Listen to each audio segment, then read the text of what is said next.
이번 슬라이드는 논리적 사고의 기준이 될 퍼스트 사고 과정을 기억하기 쉽게 만든 심벌에 관한 것입니다. 여러분, 서울대 로고에 찍혀있는 베리타스 럭스 미아 란 글귀 아시죠? 진리는 나의 빛 이란 뜻의 라틴어입니다. 진리를 탐구하고 확장해 나가는 데 있어 가장 중요한 도구 중 하나가 바로 논리적인 사고입니다. 그래야 누구나 인정하고 믿을 수 있을 테니까요. 바로 이 글귀의 첫머리를 따서 퍼스트 사고 과정의 심볼 VTLM을 만들었습니다. 스텝 1. 내용 형상화. 기억하면 컨텐트 비주얼라이제이션. 여기에 키워드 비주얼라이제이션에서 V를 따오고 스텝 2. 목표 구체화. 기억하면 타겟 컨크리타이제이션. 여기서 키워드 타겟에서 T를 따오고 스텝 3. 이론 적용. 기억하면 로직 어플리케이션. 여기에 키워드 로직에서 L을 따오고 스텝 4. 계획 및 실행. 기획하면 execution management. 여기에 키워드 매니지먼트에서 M을 따왔습니다. 이렇게 하면 보다 기억하기 쉽지 않을까요?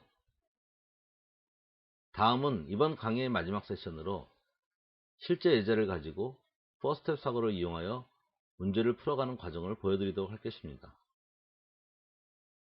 바라보는 초점은 처음 보는 비교적 어려운 문제에 대해 4스텝 사고를 기반하여 문제를 풀어갈 경우 사고 전개의 흐름이 얼마나 논리적이고 자연스러워지는가입니다. 그래야 다른 문제를 풀 때도 매번 일관성 있게 같은 흐름을 적용할 수 있을 테니까요. 첫 번째 문제, 중1 과정에 해당되는 문제입니다. 잠깐, 가능하면 설명을 듣기 전에 미리 한번 혼자서 풀어보시기 바랍니다. 풀든 못 풀든 자신이 고민했던 내용과 비교하여 설명을 들어보시기 바랍니다. 그러면 접근 방법에서 자신이 가졌던 생각과 비교가 가능해져 훨씬 이해가 쉬워질 것이기 때문입니다. 그럼 잠시 일시정진 버튼을 누르시고 한번 풀어본 후에 다시 시작하시기 바랍니다. 자, 풀어보았죠? 그럼 다시 강의 시작할까요? 참고로 이 루틴은 뒤의 예제 문제들에도 마찬가지로 적용하시기 바랍니다. 내용 형상화 스텝에서 하는 1의 키워드는 단위 구문별로 수식으로 표현하는 것과 그 수식들의 통합 형상화입니다. 그럼 주어진 문제에서 단위 구문을 하나씩 추출해 보죠.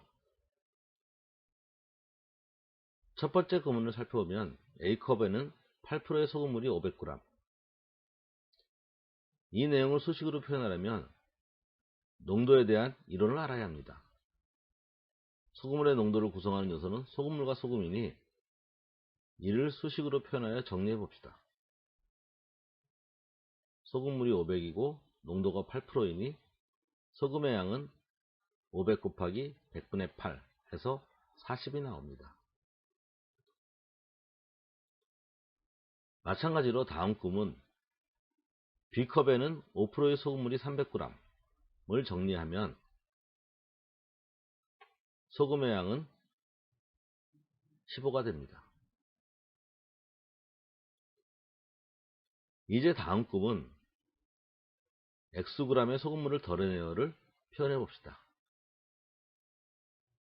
마찬가지 방법으로 각각의 소금의 양을 구해보면 이렇게 되겠죠. X 곱하기 100분의 8, X 곱하기 100분의 5.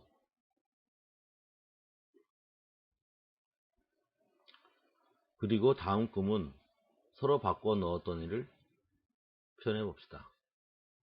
이 내용을 구체적으로 정리하면 A컵에는 Xg이 빠진 상태에서 B컵에서 덜어낸 Xg을 넣고 같은 방법으로 B컵에는 Xg이 빠진 상태에서 A컵에서 덜어낸 Xg을 넣는 것입니다. 그 내용을 정리하면 화면에 표시되는 것과 같습니다. 이제 마지막 문장이 남았습니다.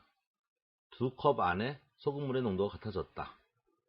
지금까지 정리된 내용을 기반으로 이 내용을 수식으로 표현하면 이와 같이 각 컵의 농도를 각각 구해서 등식을 구하면 됩니다. 어째 순차적으로 한 문장씩 식으로 옮기는 것 어렵지 않지요?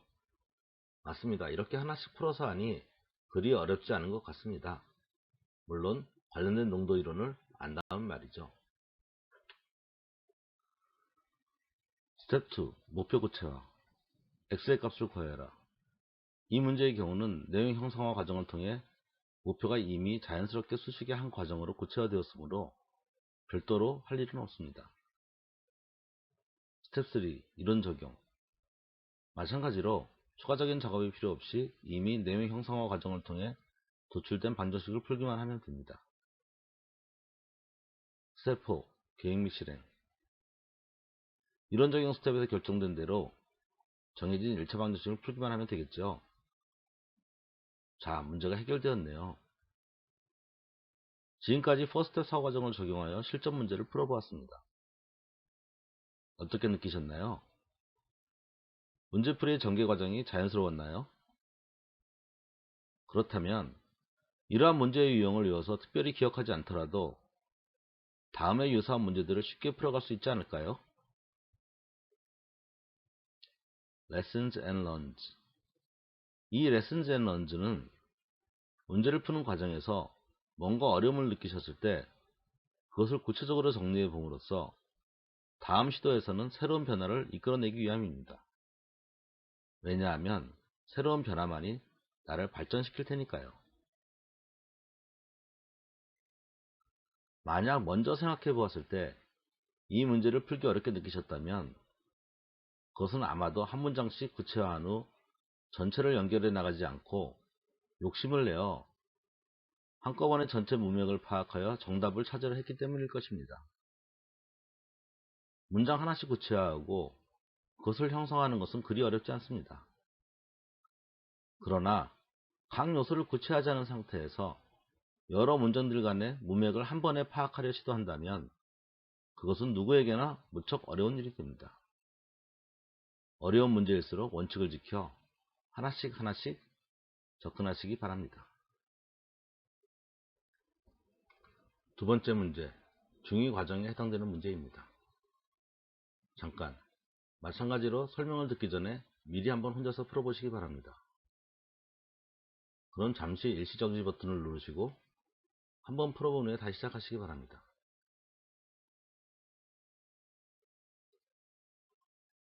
자, 풀어보았죠?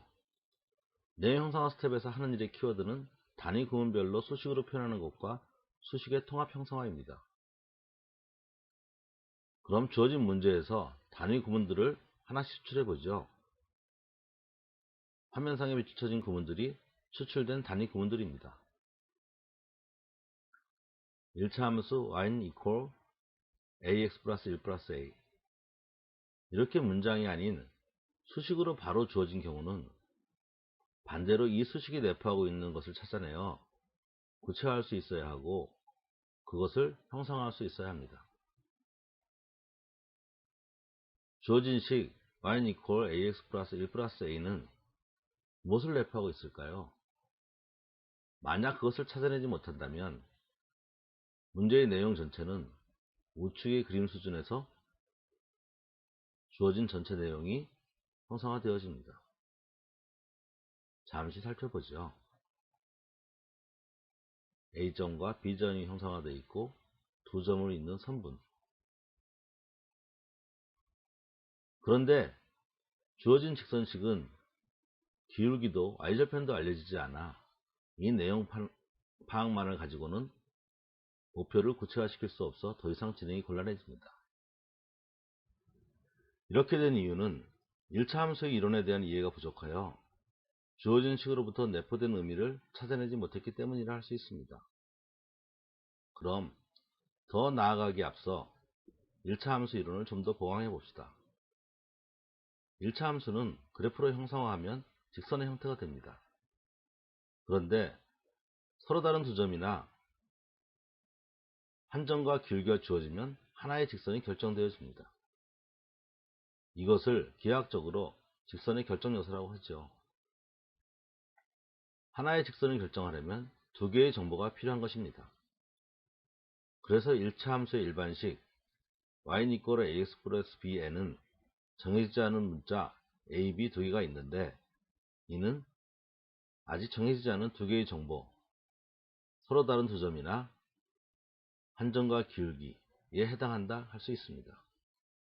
예를 들어 기울기가 2로 알려졌다면 해당 직선식은 y = ex 플러스 b로 표현될 수 있고, 그리고 한 점으로서 y절편이 3으로 알려졌다면 해당 직선식은 y = ax 플러스 3으로 표현되어집니다.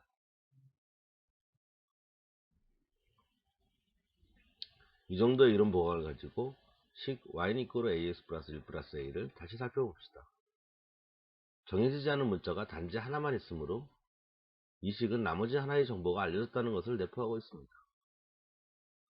그런데 기울기에 해당하는 x의 개수 a도 정해지지 않았고 y절편에 해당하는 1 플러스 a도 역시 정해지지 않아서 약간 혼란스럽죠. 다만 둘 다 같은 문자 a로 표현되어 있습니다. 잠시 그것이 무엇을 의미할까 고민해 봅시다. 그렇습니다. 바로 y축상의 점이 아닌 평면상에 위치하는 한 점이 알려진 것입니다. 예를 들어 기울기가 a이며 원점을 지르는 직선 y = ax가 x축으로 마이너스 1만큼 y축으로 플러스 1만큼 평행이동한 직선식 y-1 = a 가로 열고 x 플러스 1 가로 닫고가 바로 주어진 식 y = ax 플러스 1 플러스 a인 것입니다. 즉 이 식은 기울기는 정해지지 않았지만 한 점 마이너스 1을 지나는 직선임을 의미하고 있습니다. 이것을 기반으로 문제 전체 내용을 형성하면 오른쪽 그림과 같이 주어진 식은 한 점 마이너스 1을 지나는 임의의 파란색 직선들을 의미하게 됩니다. 다음은 목표 구체화 스텝입니다. 형성화된 전체 내용을 기반으로 한 점 마이너스 1을 지나는 위의 파란색 직선이 점 AB를 잇는 선분과 만나게 되는 상황을 구체화해 보면 오른쪽 그림과 같이 정리될 수 있습니다. 즉 오른쪽 그림의 파란색 직선 1, 2가 점 AB를 잇는 선분상의 점들을 지나는 직선의 경계치에 해당되는 경우입니다. 스텝 3. 이론 적용. 주어진 1차 함수식 y = ax 플러스 1 플러스 a에서 a는 직선의 기울기를 뜻하므로 우측의 그림처럼 점 A와 점 B를 지날 때 직선의 기울기를 계산하면 됩니다. 스텝 4. 계획 및 실행. 도출된 내용을 가지고 각각의 기울기를 계산하면 점 A를 지날 때의 기울기는 2분의 3이 되고 점 B를 지날 때의 직선의 기울기는 5분의 1이 됩니다. 즉 A는 5분의 1 이상 2분의 3 이하가 되게 되겠죠. 자, 문제가 해결되었습니다. 퍼스텝 사고정을 적용하여 두 번째 실전 문제를 풀어보았습니다. 어떻게 느끼셨나요? 문제풀이의 전개 과정이 자연스러웠나요? 1차 함수 이론에 대한 이해를 보충함으로써 자연스럽게 퍼스텝 사고정을 전개할 수 있었습니다. Lessons and Learns. 이 문제를 통해서 우리가 깨달아야 할 것은 이론 공부를 할 때의 자세입니다. 이론을 제대로 이해했다는 것은 어떤 내용이 주어지면 우선은 순방향에서 그 내용을 수식으로 옮길 줄 알아야 하고 더 나아가 그 내용을 형상화할 수 있어야 합니다. 또한 역으로 수식이 주어질 경우에도 어떤 내용이 그러한 수식으로 표현되었는지 그것이 뜻하는 내용을 파악할 수 있어야 합니다. 이것이 바로 이론의 이해도를 한 차원 더 끌어올리는 방법입니다. 자, 이제 고등학교 문제를 풀어봅시다. 세 번째 문제는 고1 과정에 해당되는 문제입니다. 잠깐 마찬가지로 설명을 듣기 전에 미리 한번 혼자서 풀어보시기 바랍니다. 그럼 잠시 일시 정지 버튼을 누르시고 풀어본 후에 다시 시작하시기 바랍니다. 자, 한번 풀어보았죠? 내용 형상화 스텝에서 하는 일의 키워드는 단위 구문별로 수식으로 표현하는 것과 수식의 통합 형상화입니다. 그럼 주어진 문제에서 단위 구문을 하나씩 추출해서 그 내용을 해석해 보죠. 화면상에 밑줄쳐진 구문들이 추출된 단위 구문들입니다. 첫 번째 구문 XY가 실수. 비록 선언문이지만 이것도 이용해야 할 조건임을 염두에 둡시다. 관련된 선언문은 아직 어떤 것이 쓰이게 될지 모르지만 2차 방정식의 판별식이나 실수의 성질에 따라 제곱식은 0 이상이 됨 등을 들 수 있습니다. 두 번째 구문 x제곱 플러스 2y제곱 마이너스 1 이퀄 0. 조건이 식으로 주어졌으므로 이 내용을 그래프로 나타낼 수 있다면 조건을 만족하는 점들이 어떤 제한사항을 가지는지 형상화할 수 있을 것입니다. 그러한 형상화는 좀 더 쉬운 접근 방법을 찾을 수 있게 할 것입니다. 그런데 이 식의 그래프는 타원을 나타내는데 아직 접해보지 못한 고1 학생이 형상화하기에는 다소 버거운 일이 될 것입니다. 그래서 그래프를 그릴 수 없는 고1 학생 기준과 그래프를 그릴 수 있는 고3 학생 기준으로 접근 방법을 나누어 어떤 것이 더 쉬운지 비교해 보도록 하지요. 접근 방법 1. 고1 기준. 이 방정식은 x에 관한 2차 방정식임을 알 수 있습니다. 물론 이 시점에서 두 조건, 선언문과 방정식의 상관관계를 파악해서 문맥상에 숨어있는 조건을 더 찾아볼 수도 있습니다. 하지만 금방 생각이 떠오르지 않는다면 시간이 걸리는 일이니 그 작업이 필요한지는 추후 스텝 3 이론 적용 단계에서 고려하는 것이 나을 듯합니다. 숨어있는 조건을 써야 할 정도의 어려운 문제인지 아닌지 아직 모르니까요. 자, 그럼 스텝 2로 들어갈까요? 스텝 2. 목표 구체화. 이 스텝의 키워드는 목표에 대한 구체화 및 형상화입니다. 목표 구분을 살펴보면 EX 플러스 Y제곱의 최대값을 대문자 M, 최소값을 소문자 M. 목표값이 XY 값에 따라 변하므로 목표 수식 EX 플러스 Y제곱을 K로 놓고 그 궤적을 형상화하면 정의역이 Y, 공역이 X인 2차 함수의 그래프로 나타낼 수 있을 것입니다. 이를 형상화하면 우측 그래프와 같은 모습일 것입니다. 따라서 주어진 조건들을 만족하는 XY 값의 범위를 구체적으로 알 수 있다면 이 그래프의 X절편 2분의 K 값을 통해서 최대값과 최소값을 결정할 수 있을 것입니다. 그러나 목표 형상화가 이점을 가지려면 통합좌표상에 주어진 내용과 같이 표현되어야 하는데 이번 접근 방법은 내용 형상화가 아직 수식 수준에 머물러 있어 다른 접근 방법을 생각해야만 합니다. 스텝 3. 이론 적용. 주어진 조건식과 목표식이 모두 2차 방정식이므로 거기에서 실마리를 찾아보도록 합시다. 목표식 EX 플러스 Y제곱 이퀄 K에서 Y제곱 이퀄 K-2X로 놓고 이것을 조건식 X제곱 플러스 2Y제곱 마이너스 1 이퀄 0에 대입하여 정리하면 X제곱 마이너스 4X 플러스 2K-1 이퀄 0로 바뀌어 조건식은 친숙한 X에 관한 2차 방정식 형태가 됩니다.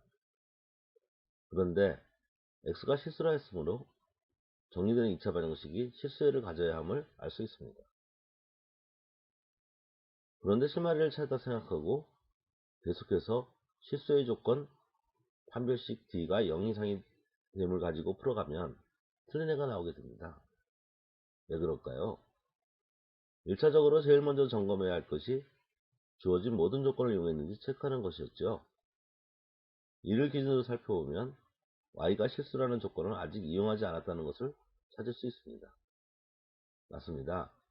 위의 접근 방법은 Y가 실수라는 조건을 아직 이용하지 않았습니다. 그럼 어떻게 Y가 실수라는 조건을 이용할까요? 주어진 조건식 X제곱 플러스 2Y제곱 마이너스 1을 다시 살펴보면 2Y제곱은 1 마이너스 X제곱이 됩니다. 그리고 Y가 실수라면 2Y제곱에 해당하는 1 마이너스 X제곱이 0 이상이 되어야 하며 이에 따라 X의 범위가 마이너스 1 이상 1 이하로 제한되게 됩니다. 즉 주어진 모든 조건을 이용한다면 파생된 2차 방정식 x제곱 마이너스 4x 플러스 2k 마이너스 1 이코르 제로는 모든 실수 범위가 아니라 제한된 범위 마이너스 1 이상 1 이하에서 실수해가 존재해야 하는 것으로 좀 더 구체화될 수 있습니다. 2차 방정식 x제곱 마이너스 4x 플러스 2k 마이너스 1 이코르 제로가 제한된 범위 마이너스 1 이상 1 이하에서 실수해가 존재하려면 어떤 상황이 되어야 할지 구체적으로 형성하여 봅시다. 2차식 x제곱 마이너스 4x 플러스 2k 마이너스 1 이코르 제로는 두 개의 식 y 이꼴 x제곱 마이너스 4x 플러스 2k 마이너스 1과 y 이꼴 제로를 연립한 것으로 해석할 수 있습니다. 이를 형성하면 y 이꼴 x제곱 마이너스 4x 플러스 2k 마이너스 1의 그래프와 y 이꼴 제로에 해당하는 x축과의 교점이 회구간 마이너스 1, 1 사이에서 존재한다는 것을 의미합니다. 주어진 2차식을 표준으로 바꾸면 y 이꼴 x-2의 제곱 플러스 2k-5가 되므로 구간 마이너스 1과 1 사이에서 x축과의 교점이 생기려면 오른쪽 그림과 같은 형태가 되어야 합니다. 이 상황을 수식으로 표현하면 함수값 f-1이 0 이상이 되어야 하고 함수값 f1이 0 이하가 되어야 합니다. 이러한 내용에 상응하는 수식 표현이 자연스럽게 나오지 못한다면 이 부분에 대한 이론의 이해가 아직 충분치 못하다는 것을 의미하니 다시 한번 관련 이론을 살펴보는 것이 필요합니다. 스텝 4. 계획 및 실행. 앞에서 정해진 솔루션을 실행에 옮기면 함수값 f-1에 해당되는 2k 플러스 4가 0 이상이 되어야 하고 함수값 f1에 해당되는 2k-4가 0 이하가 되어야 합니다. 따라서 k는 마이너스 2 이상 2 이하가 되고 그래서 결국 우리가 원하는 답은 4가 됩니다. 자, 이제 문제가 풀리게 되었습니다. Lessons and Learns. 비록 선언문이라도 모든 조건을 이용해야 가장 효과적인 접근 방법을 찾을 수 있습니다. 그리고 이론에 대한 보다 완전한 이해를 위해서는 문장, 수식, 그림의 전환 간격이 양방향에서 자유롭게 이루어질 수 있어야 합니다. 이제 두 번째 접근 방법에 대해 알아봅시다. 접근 방법 2. 고3 이과 기준. 내용 구문 x제곱 플러스 2y제곱 마이너스 1 이꼬르 제로. 이번에는 수식 수준의 해석을 넘어서 주어진 조건식을 그래프로 표현하여 조건을 만족하는 점들이 어떤 제한사항을 가지는지 형성하여 봅시다. 이 식 x제곱 플러스 2y제곱 이꼬르 2를 변형하면 보시는 바와 같은 식의 형태가 됩니다. 이것을 그래프로 그리면 오른쪽 그림처럼 타원을 나타냅니다. 즉 타원상의 점들이 주어진 조건식을 만족하는 구체적인 실수값 xy에 해당하는 것입니다. 스텝 2. 목표 구체화. 이 내용은 이미 앞에 살펴본 바와 같습니다. 다만 조건식의 내용이 형성화되었으므로 같은 좌표상에 통합하여 형성하는 것입니다. 목표 구문 2x 플러스 y제곱의 최대값을 m, 최소값을 m. 목표값이 xy 값에 따라 변하므로 목표 수식 2x 플러스 y제곱을 k로 놓고 그 궤적을 위의 그래프와 통합하여 형성하여 봅시다. 이때 정의역을 y, 공역이 x인 2차 함수로 해석하면 좀 더 쉽게 그래프로 나타낼 수 있을 것입니다. 자, 그럼 어떤 모습이 될지 살펴봅시다. 목표식 2x 플러스 y제곱 이코르 k를 변형하면 x는 마이너스 2분의 y제곱 플러스 2분의 k 2차 함수의 형태가 되므로 이를 조건식과 같은 좌표평면을 이용하여 통합하여 형성하면 k값의 변화에 따라 우측 그림의 까만색 포물선의 형태가 됩니다. 이때 k값은 이 포물선 그래프가 만드는 x절편값의 2배에 해당되고요. 스텝 3. 이론 적용. 이렇게 통합하여 형성해 보니 K값의 최대값과 최소값을 이루는 경우가 자연스럽게 드러나게 되었습니다. 주어진 조건에 맞는 대상인 타운 위의 점들 중 1,0을 지날 때 EX 플러스 Y제곱 이꼬르 K는 최대값을 가지고 마이너스 1, 0을 지날 때 EX 플러스 Y제곱 이꼬르 K는 최소값을 가지게 됩니다. 스텝 4. 계획 및 실행. 정해진 내용을 실행에 옮기면 최대값은 2, 최소값은 마이너스 2가 나오게 됩니다. 자, 문제가 해결되었습니다. 퍼스텝 사고 과정을 적용하여 다소 어려운 고등학교 실전 문제를 풀어보았습니다. 어떻게 느끼셨나요? 문제풀이 전개 과정이 무리 없이 자연스러웠나요? 선언문도 주어진 조건이라는 것을 인식하고 그것을 모두 적용하는 과정을 통해 자연스러운 퍼스텝 사고의 흐름을 느끼셨길 바랍니다. Lessons and Learns.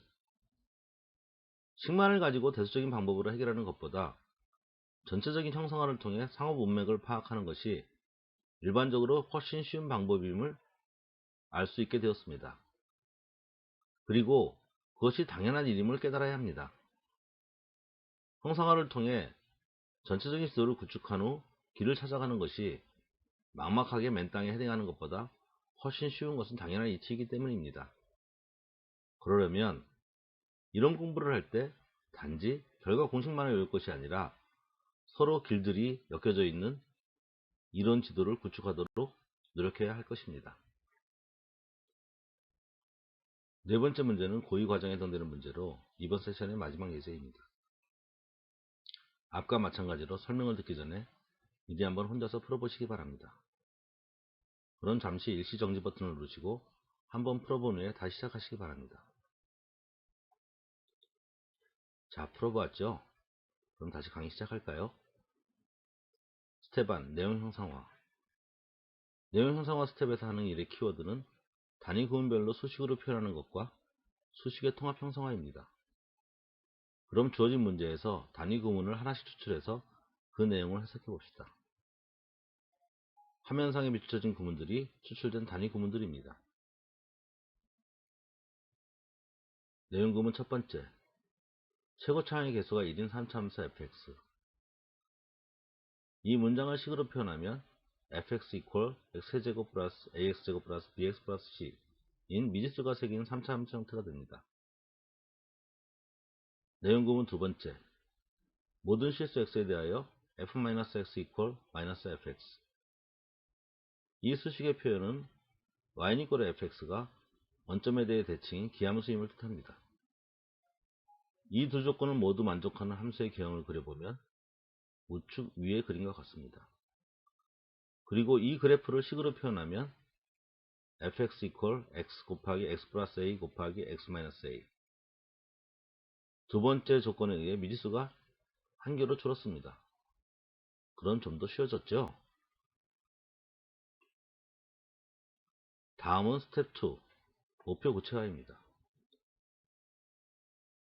변하는 목표에 대한 구체화 및 형상화. 목표 구문 첫 번째. 방정식 절대값 fx equal 2. 이 수식은 y equal 절대값 fx와 y equal 2 두 그래프의 교점으로 우측 그림처럼 형상화할 수 있습니다. 목표 구문 두 번째. 서로 다른 실근의 개수가 4. 교점이 4개가 되는 상황을 만족시키려면 그래프의 두 극값이 2가 되어야 합니다. 그리고 최종 목표인 f3의 값을 구하려면 필요한 것은 fx가 되고 결국 이것이 우리가 구해야 할 것입니다.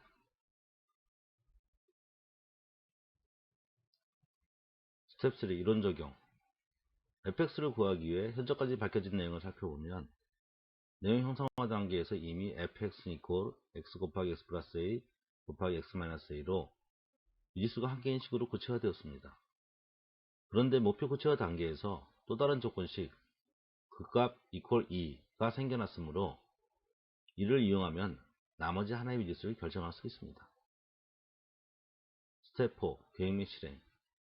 극대값을 구해보면 1차 더함수 f.x 이퀄 0로부터 x는 마이너스 3분의 루트 3a에서 극대값 9분의 2 루트 3a를 갖습니다. 따라서 9분의 2 루트 3a 이퀄 2로부터 a가 3 루트 3임을 알 수 있습니다. 그리고 fx가 결정되었으므로 자연스럽게 f3은 마이너스 54 쉽게 구할 수 있겠죠. 자, 문제가 해결되었습니다. 퍼스텝 사고과정을 적용하여 마지막 예제로서 고등학교 두 번째 실전 문제를 풀어보았습니다. 어렵게만 느껴졌던 문제가 단계별로 각 내용의 형성화를 통해 자연스럽게 문제 해결이 이루어졌음을 상기하시기 바랍니다. Lessons and Learns. 이미 연습해보았던 패턴이 아니라고 어렵다고만 생각하기에 앞서 주어진 내용을 하나씩 구체화하고 그것들을 통합하여 형성한다면 전체 문명이 자연스럽게 드러나게 되는 것입니다. 그런 다음 목표를 구체화하여 같이 연결한다면 목표를 찾아가는 실마리를 보다 쉽게 찾을 수 있게 됨을 알 수 있습니다. 그리고 이러한 문제 해결 과정을 가능하게 하기 위해서는 각 이론 공부를 할 때 관련된 내용을 식으로 표현하고 그것을 형성하는 과정을 양방향에서 자유롭게 구사할 수 있도록 해야 합니다. 그것이 이론 공부를 제대로 한 것이기 때문입니다. 이제 마지막 슬라이드네요. 이렇듯 이론에 대한 올바른 이해가 바탕이 된다면 문제풀이는 매 유형별로 일일이 외우지 않더라도 퍼스텝 사고 과정에 기반한 표준 문제 해결 과정에 의해 논리적으로 문제를 풀어갈 수 있는 것입니다. 이러한 퍼스텝 사고 과정에 의한 문제 해결 방법은 기존의 이론별, 유형별 문제풀이 방법을 따를 경우 일일이 외우고 잊어먹고 그래서 다시 주기적으로 반복함에 따라 투자해야만 했던 많은 시간을 절약할 수 있는 효과적인 학습 방법임을 느끼셨길 바랍니다. 더욱 중요한 사실은 퍼스텝 사고에 기반한 문제 해결 방법은 수학 공부의 내적 목적인 논리적 사고 능력을 단계적으로 키워나갈 수 있는 방법이라는 것입니다. 즉 실력 향상에 따라 뿌듯함을 느끼게 될 것이며 비록 공부가 힘들더라도 의미 없는 지겨운 일이 아니게 될 것입니다. 올바른 수학 공부를 통해 똑똑한 사람이 되고 나아가 자신이 원하는 삶을 선택할 수 있는 능력을 갖추시길 바랍니다. 이번 시간이 문제 해결을 위한 퍼스텝 사고 과정의 이해를 통해 올바른 공부의 방향을 잡아가는 데 있어 유익한 시간이 되었기를 바랍니다. 다음 시간에는 올바른 이론 학습이 무엇인지 알아보고 어떻게 퍼스텝 사고 과정을 통해 효과적으로 이론 학습을 해나갈 것인가에 대해 살펴보도록 하겠습니다. 궁금하신 점이 있으시면 피드백 남겨주시기 바랍니다. 감사합니다. 형상화 수학의 저자 손중모였습니다.